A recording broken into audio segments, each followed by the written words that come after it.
Okay, want to look at taking composite functions a step further. So in the previous video, you should have seen some work where I put numbers into F and then took that answer and put it into G. Now what happens if I start without a number? So I have, let's think about this one first of all. Let's put in F, G, X.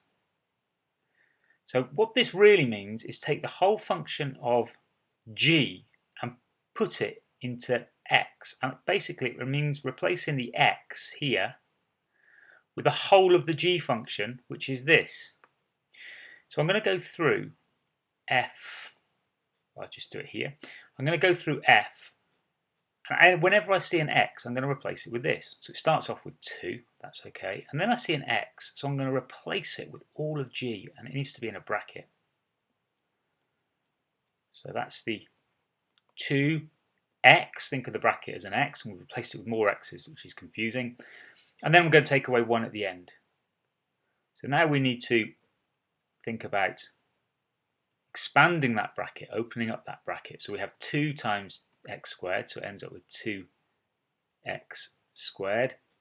Add 2 times 1, which is 2, and we're taking away this 1, which is all on its own at the back. So we end up with 2x squared plus 1.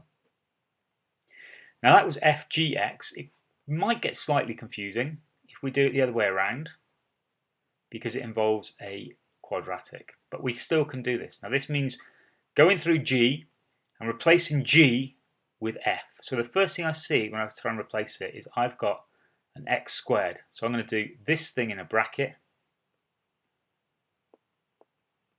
and square it.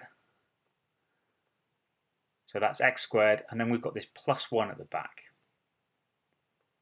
And then when I expand this bracket, you might need to look at expanding brackets. I'm going to take a bit of a shortcut here. It's 4x squared minus 2x, which is minus 4x,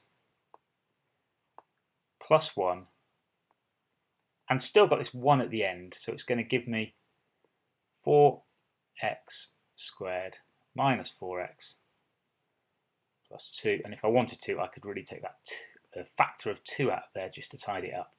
But don't get too concerned about that. The thing that you really have to think about is, how do I put one function into another? And that's simply to replace the x with the whole of the other function, and always use a bracket.